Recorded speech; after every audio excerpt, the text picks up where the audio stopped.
एक माँ अपने बेटे को बहुत मार रही थी और बेटा रोता था, तो आस पड़ोस का एक शख्स था, वो देखता था कि इस घर में काफी मगजमारी हो रही है, मार रही है माँ, बेटे को पीटती है। तो एक दिन कहा गया कि अम्मा क्यों मारती हो इस बच्चे को इतना? क्या इसके वालिद साहब दुनिया से चले गए, मैं घर काम काज करती हूँ, बड़ी मुश्किल से कोई दो पैसे कमा कर लाती हूँ कि ये पढ़ाई करे तो कुछ बन जाएगा, तो हमारे हालात अच्छे हो जाएंगे, मगर ये स्कूल भी देर से जाता है, देर से आता है, कपड़े मेले होते हैं, मैं तंग आ गई हूँ इससे। अब वो शख्स जिसको ये सारी स्टोरी पता चली, अगले दिन वो सब्जी लेने के लिए मार्केट गया। क्या देखता है कि ये छोटा बच्चा जो एक दिन पहले माँ की मार खा रहा था, सब्जी मंडी में ये बच्चा नजर आया। अब ये बच्चे को देखकर उसने कहा ये तो वही बच्चा जो कल पिटा जा रहा था। वो चुप कर देखने लगा बच्चा कर क्या रहा है। तो यहाँ वहां से जो लोड हो रहा होता, सब्जियां जो लोड हो रही थी गाड़ियों में, तो उसमें से कई सब्जियां गिर जाती थी। वो सारी सब्जियां जमा करता था, फिर वो सब्जियों को जमा करके अपनी थैली में भरकर किसी दुकान के कोने में जाकर बैठ जाता फुटपाथ पर और सब्जियां बेचा करता था वो।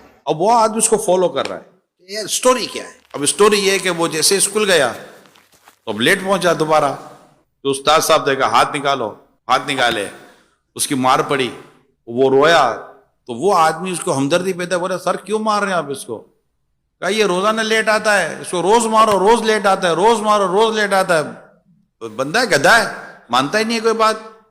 तो अब उसकी समझ में तो सारी कहानी आ गई थी कि ये है क्या। उसने टीचर को कहा कि आप एक काम करें, मैं आपको इंशाल्लाह इसके ताल्लुक से कुछ बयान करूंगा। अगले दिन इसकी माँ ने फिर से मारा पीटा, वही कपड़े मेले करके और सारा हिसाब किताब बनाकर वो गया था। उससे इसकी अम्मा को कहा कि उसको मारो नहीं, मेरी बात सुनो, मैं आपको कुछ बताना चाहता हूँ। फिर वो बच्चा सुबह जब स्कूल के लिए निकला तो उसने इसकी अम्मी को कहा कि आप फना जगह पर आकर देखे क्या हो रहा है। तो उसकी माँ कहीं चुप कर अब देख रही थी बेटा क्या कर रहा है। इससे फोन करके उस्ताद साहब को बुलाया, टीचर को, कि जरा आकर देखिए कि बच्चा क्या कर रहा है। अब दोनों कोने में कहीं अलग अलग प्लेसमेंट कर दी और चुप कर देख रहे थे। तीसरा ये आदमी था जो इनको दिखा रहा था। अब बच्चा वही रूटीन, वही सब्जियां जमा करना, सब्जियों को थैली में डालना, सब्जियां बेचना, कपड़े मेले हो जाना।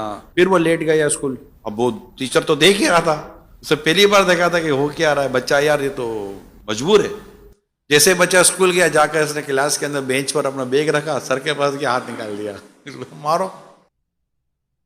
वो मारने के बजाय वो टीचर ने बच्चे को अपने सीने से चिपटा लिया, खूब रोया। इतने में वो आदमी भी आ गया जो सारी रहमदिली वाले सारे वो मामलात कर रहा था। तो बेटा ये बता तुम कर क्या रहे थे? मेरी माँ जो है ना वो घरों के काम करके हमारा घर चलाती है। मैं देखता हूं कि मेरी माँ के कपड़े फट जाते हैं। अब मेरे पास इतने पैसे तो है नहीं कि मैं अपनी माँ को ऐसा चादर या ऐसा कपड़ा या ऐसा लिबास दिला सकूं कि मेरी माँ के कपड़े सही हों। तो मैं यूं सब्जियां बेचकर ये सब कराकर पैसे जमा करता हूं, और आज मुझे उस शख्स ने ये कपड़ा दे दिया है जिसके लिए मैं अपनी माँ के लिए एक सूट सिलाऊंगा। कहा बेटा फिर इसकी पेमेंट कहाँ से करो? कहा भाई इसी तरह सब्जियां बेचता रहूंगा, फिर सिलाई के पैसे दूंगा और अपनी माँ के लिए मैं एक लिबास दूंगा ताकि मेरी माँ अपने बदन को सही छुपाकर लोगों के घरों के काम कर सके।